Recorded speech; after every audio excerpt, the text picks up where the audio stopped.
ประเทศจีนเป็นประเทศที่มีพื้นที่ของประเทศที่ใหญ่ประชากรหลายที่สุดอันดับหนึ่งของโลกทุกคนบ่ว่าทุกประเทศอยู่ในโลกใบนี้ก็ล้วนแล้วแต่มีคนจีนเนาะบ่ว่าแต่ไทยบ่ว่าแต่ลาวบ่ว่าแต่เวียดนามบ่ว่าแต่หลายๆประเทศมาเลเซียเนาะอินโดนีเซียแม้กระทั่ง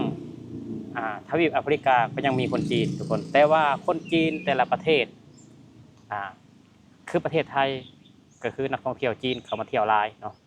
แต่ว่าบ่ได้มาทำธุรกิจมาทำธุรกิจในส่วนน้อยทุกคนมาลงทุนส่วนน้อยแต่ว่าอยู่ทางบ้านบ่อต้นแต่ก่อนตั้งแต่15ปีขึ้นหลังก็บ่ค่อยมีคนจีนทุกคนมีแต่คนเวียดนามสวัสดีครับสวัสดีครับพ่อแม่พี่น้อง FC ไทยลาวเมื่อสุขุสุคนมื้อนี้มาพบมาพ่อกับบ่อต้นทุกคนนั่งอยู่ในสวนทุกคนอากาศเย็นเย็นลมเย็นมื้อนี้ก็บ่อต้นก็เลิกงานแล้วก็มานั่งในสวนอัดคลิปเว้าสู่พี่สู่น้องฟังเนาะคือว่าจีนอยู่ในแต่ละประเทศนั้นหลายทุกคนแต่ว่าจีนที่เข้ามาในบางประเทศมันก็อาจแตกต่างกันคือบ้านบ่อต้นนั้นจีนบ่ได้มาท่องเที่ยวทุกคนจีนเข้ามาทำธุรกิจเข้ามาสัมปทานเข้ามาตั้งร้านอาหารรีสอร์ทโรงแรมเนาะคืออยู่ในบ้านบ่อต้นนี่แต่ก่อนในบ้านบ่อต้นเนี่ยบ่ค่อยมีคนจีนเนาะมีแต่คนเวียดนามคือตอนนี้คนเวียดนามบ่ค่อยมีแล้วตอนนี้มีแต่คนจีนทุกคนไปไสก็มีแต่แบบกิจการจีนสัมปทานเนาะจีนสัมปทานบ่ว่าแต่อยู่ภาคเหนือของลาวนี่หลายเลยภาคเหนือของลาวนำตั้งแต่บ่อแก้วไชยบุรีหลวงน้ำทาเสียงขวางเนาะไสสมบูรณ์เวียงจันทน์บริคำไซแขวงคำม่วนเนาะหลายทุกคนหลายจีนคือวันนี้มาสร้างปลูกรากปลูกเฮือนอยู่ทางบ้านบ่อต้นนี่หลายทุกคนเนาะนี่บ่อต้นสิมาให้เบิ่งพฤติกรรมของคนจีนเนาะพฤติกรรมของคนจีนที่มาสร้างตึกอยู่ในสปป.ลาวทุกคนเนาะเพิ่นเฮ็ดได้จังไดเอาเสาไฟฟ้ามาเป็นเสาบ้านของเจ้าของทุกคนไปเบิ่งนํกันพี่น้องเนาะ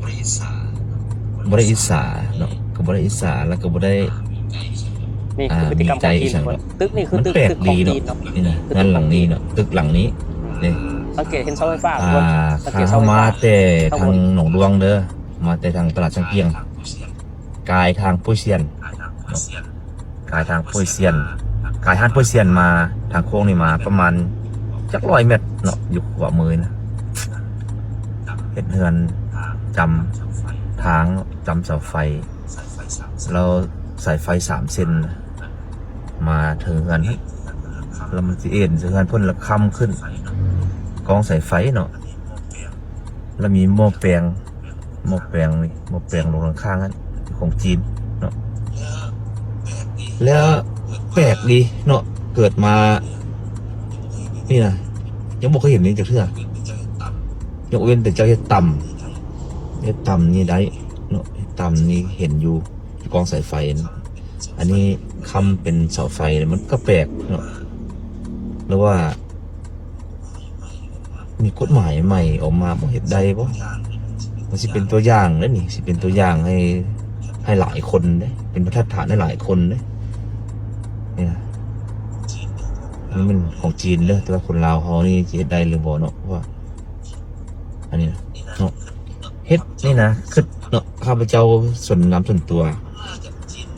มันน่าจะจีนนี่เฮ็ดเองบ่ได้หรอกแต่จะเป็นพวกภาคส่วนที่เกี่ยวข้องที่อนุมัติให้เนาะเฮ็ดแบบนี้มันบ่ได้อีสานเลยถ่ายให้หมู่คู่เบิ่งว่ามันเป็นจังได๋อันนี้นี่ก็คือพฤติกรรมของคนจีนเนาะทุกคนที่มาสร้างตึกเนาะสร้างตึกสร้างอาคารอยู่ในสปป.ลาวคือเอาเสาไฟฟ้าเป็นเสาอาคารหรือว่าเสาตึกเนาะหนุ่มลาวคนนี้เลยงงว่าหรือว่ากฎหมายออกมาใหม่บ่กฎหมายออกมาใหม่คือแต่ก่อนกฎหมายมันคือมันต้องสร้างบ้านขยับเข้าข้างในเนาะขยับเข้าไล่ทางก็มีความกว้างอยู่ประมาณหนึ่งเนาะแต่ว่าอันนี้คือสร้างเอา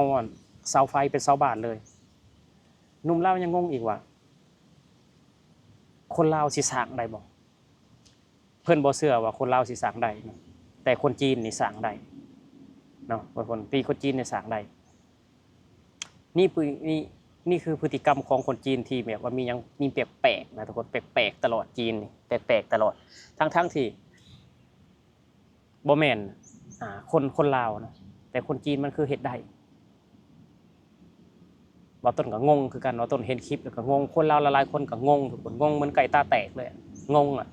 สร้างได้จังไดเนาะเสาไฟฟ้าเอ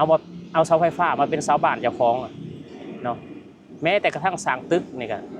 ถ้าบ่ได้แบบว่าต้องใช้เอกสารหลายๆอย่างเนาะต้องใช้แบบว่าอีกอย่างหลายๆอย่างเนาะรัฐถึงจะอนุมัติเนาะแต่อันนี้เป็นยังคือสร้างง่ายแท้ทุกคนคือสร้างง่ายหรือว่าจีนมีเงินหลายบ่หรือว่าจีนเงินหลายหรือเงินฟาดบ่ฮู้คือกันเนาะจีนมันเป็นอีหยังสร้างความเดือดร้อนเฮ็ดในสิ่งที่คนอื่นบ่เฮ็ดทุกคนคือว่าอยู่ในบ้านบ่ต้นทุกมื้อนี่ทุกคนจีนนี่หลายเลยหลายยอมรับว่าหลายแล้วคือบ่ว่าแต่ป้ายโฆษณาอีหยังหลายๆอย่างก็คือมีภาษาลาวแล้วก็ภาษาจีนเลยภาษาอังกฤษเป็นภาษาที่3แล้วทุกคนเป็นภาษาที่3แล้วอยู่ในป้ายโฆษณาหรือว่าโรงแรมอีหยังหลายๆอย่างเนาะบ่อนใดที่ทำเลดีๆบ่อนใดที่แบบว่าวิวดีๆจีนนี่คือ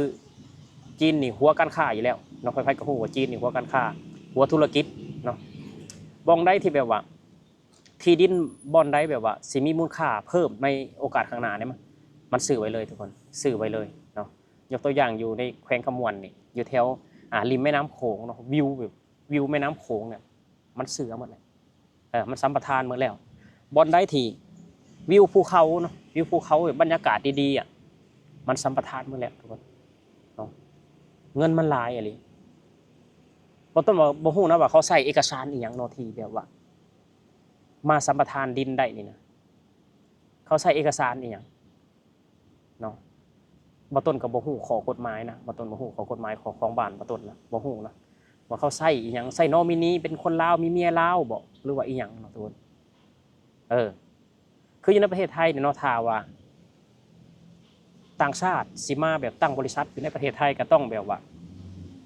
มีหุ้นส่วนเป็นคนไทยเนาะ51%เนาะคนไทย51%คนต่างชาตินี่49%เนาะธุรกิจบางสิ่งบางอย่างคือคนไทยต้องถือหุ้นเหนือกว่าคนต่างชาติแต่ว่าอันนี้นี่โอ้โหทุกคนเนาะบอกว่าจะสัมปทานเมืองแร่ปลูกทุเรียนยังสัมปทานเลยทุกคนปลูกทุเรียนเผาถ่านเนาะถ่านเนี่ยคือจีนเนี่ยก็เผาถ่านเลยเผาแล้วก็ส่งไปจีนเนาะคือซื้อไม้จากลาวซื้อไม้จากคนลาวกรรมกรคนลาวแต่ว่าเป็นบริษัทเป็นของคนจีนเผาแล้วก็ส่งไปประเทศจีนทุกคนคือคนลาวก็ต้องตัดไม้มาขายให้มันรถตอกๆหนึ่งก็ประมาณ300 บาทเนาะรถตอกๆหนึ่งประมาณ300 บาทมันก็จ้างคนลาวเผาถ่านจ้างคนลาวเผาถ่านแล้วมันก็ส่งไปประเทศมันซึ่งแบบว่าเผามาเป็นถ่านแล้วมันสิสร้างมูลค่ามหาศาลมันส่งไปขายอยู่ประเทศจีนเนาะทุกคนคือว่าตอนนี้ป่าไม้อยู่ในลาวนี่เริ่มอยากหมดแล้วเพราะว่านี่แหละบริษัทเผาถ่านของจีนมาตั้งเป็นบริษัทเนาะเป็นเตาเผาถ่านเผาแล้วก็บ่ได้ส่งขายในลาวส่งขายไปจีนบ่ว่าแต่เขาสัมปทานแม้กระทั่งที่ไว้เลี้ยงวัวเนาะทุกคนเนาะจีนนี่มันเฮ็ดทุกอย่างอะไรจีนเฮ็ดทุกอย่างต่อไปนี่บ่ต้นเชื่อเลยว่าจีนนี่สิทำสัมปทานที่นาเนาะทำนาแล้วส่งไปขายที่จีนเนาะโอ้โหสุดยอดทุกคนนี่คือพฤติกรรมของคนจีนนี่แหละบ่ต้นจริงๆแบบว่าบ่มักคำว่าจีนบ่ต้นเห็นแบบหลายๆสิ่งหลายๆอย่างมันเหมาะสมเนาะมันเหมาะสมคนลาวเฮายังขาดเคินอยู่แล้วคนลาวเฮายังก็ขาดเคินเนาะบ่ว่าแต่สวนทุเรียนเนาะสวนทุเรียนภาคใต้นี่ก็จีนก็เริ่มจากสัมปทานแล้วสัมปทานถ้าว่าคนลาวเฮาเหลือกินเหลือใช้ให้คนอื่นสัมปทานนี่บ่ต้นว่าแต่ว่าอันนี้คนจีนคนลาวเขายังขาดเคินยังจนอยู่เนาะบ่ต้นคิดว่าเป็นหยังคือบ่ให้คนลาวเฮาเฮ็ดเนาะมาถามว่าเขาเฮ็ดบ่เป็นก็มาสอนมาสอนความรู้ให้เขาเนาะมาแบ่งปันความรู้ว่าปลูกจังไดเฮ็ดจังไดเนาะจังสิได้รับผลผลิตที่ดีแต่อันนี้ก็คนลาวเขายังทุกข์ยากอยู่แต่ว่าคนจีนมาสัมปทานเนาะบ่ว่าแต่สวนมันสับปะหลังสวนทุเรียนสวนหมักนัดสวนหมักม่วงอันที่แบบนักๆก็คือสวนกล้วยจีนทุกคนสวนไม้ยูคาจีนทุกสิ่งทุกอย่างคือมีแต่ของจีนหลาย ของจีนหลายจีนมาสัมปทานเนาะจีนมาสัมปทาน คนลาวเขาก็ยังจนอยู่คือเก่าทุกคนชีวิตก็ยังจนอยู่คือเก่ายังบ่ไปฮอดไสเลยสัมปทานกับบ่ต้นบ่ฮู้นะว่าสัมปทานกับพ่อแม่ประชาชนบ่หรือว่าสัมปทานกับเจ้าหน้าที่รัฐเนาะ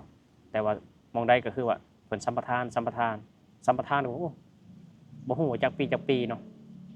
ทุกคนนี่คือพฤติกรรมของจีนดำนะบ่ต้นบ่ฮู้บ่ฮ้องว่าจีนเทาเนาะจีนดำเลยแหละจีนดำเนาะ